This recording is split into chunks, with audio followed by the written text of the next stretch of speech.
खर्डा गावचे ग्रामदैवत कानिफनाथ महाराज यांची यात्रा दिनांक 2 मार्च 2026 व 3 मार्च 2026 रोजी करण्यात आली आहे। या यात्रेच्या पार्श्वभूमीवर खर्डा पोलीस स्टेशन येथे शांतता समितीची बैठक आयोजित करण्यात आली। या बैठकीत खर्डा गावातील तसेच परिसरातील नागरिकांनी मोठ्या संख्येने उपस्थित राहून सहकार्याची भावना व्यक्त केली। यावेळी खर्डा पोलीस स्टेशनचे सहाय्यक पोलीस निरीक्षक उज्ज्वलसिंह राजपूत यांनी ग्रामस्थांना मार्गदर्शन करत यात्रेच्या काळात शांतता व सुव्यवस्था राखण्याचे आवाहन केले। यात्रेदरम्यान कोणतीही अनुचित प्रकार घडू नये, वादविवाद टाळावेत आणि सर्वांनी नियमांचे पालन करावे असे त्यांनी स्पष्ट केले। यात्रेत गोंधळ निर्माण करणाऱ्या किंवा कायदा मोडणाऱ्यांवर कठोर कायदेशीर कारवाई करण्यात येईल असा इशाराही त्यांनी दिला। तसेच यात्रेच्या काळात गर्दीच्या ठिकाणी योग्य पोलीस बंदोबस्त ठेवण्यात येणार असून महिलांच्या सुरक्षेसाठी महिला पोलीस कर्मचारी मोठ्या संख्येने तैनात राहणार असल्याची माहिती यावेळी देण्यात आली। या बैठकीत यात्रेबाबत रविदादा सुरवसे, वैजनाथ पाटील, प्रकाश गोलकर, संजय गोपाळघरे, महालिंग कोरे, सुनील लोंढे व संतोष थोरात, दत्तराज पवार यांनी आपले मनोगते व्यक्त करून यात्रा शांततेत व उत्साहात पार पाडण्यासाठी सहकार्य करावे असे आवाहन केले। खर्डा गावातील पारंपरिक व श्रद्धेच्या केंद्रबिंदू असलेल्या कानिफनाथ महाराज यात्रेची तयारी सध्या जोरात सुरू असून पोलीस प्रशासन व ग्रामस्थांच्या सहकार्याने यात्रा शांततापूर्ण वातावरणात पार पडेल असा विश्वास व्यक्त करण्यात येत आहे। महाराष्ट्र T24 करिता धनसिंग साळुंके, खर्डा।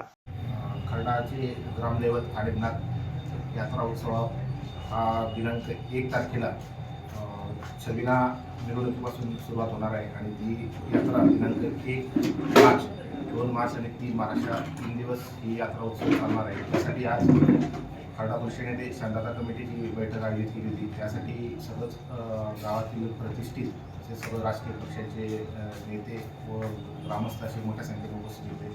त्यांच्या अडीअडचणी आणि यापूर्वीचे त्यांच्या यात्रेसंदर्भातले अनुभव या संदर्भात सर्व विचारविनिमय होऊन त्यात असं ठरलं आहे की कुठल्याही बेकायदेशीर गोष्टी यात घडणार नाही, त्यासाठी पुरेसा पोलीस बंदोबस्त मोठ्या संख्येने देण्यात येणार आहे।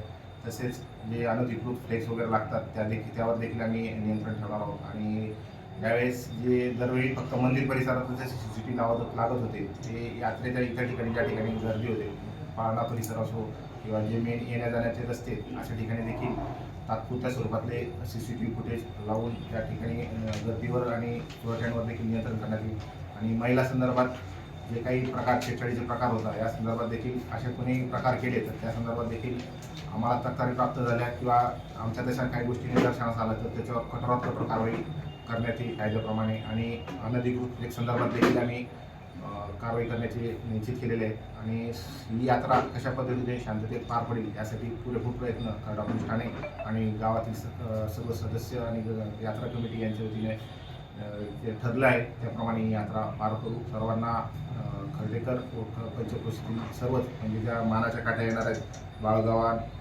गीतेवाडी, खर्डा, वडगाव या ठिकाणून ज्या मानाच्या काठ्या येणार आहेत त्यांनी देखील या संदर्भात काळजी घ्यायची आहे। कुठेही अनुचित प्रकार घडणार नाही याची आम्ही खबरदारी घेऊ आणि ती नागरिकांनी घ्यावी अशी मी सर्वांना विनंती करतो आणि सर्वांना या यात्रेच्या शुभेच्छा देतो। जय हिंद, जय भारत।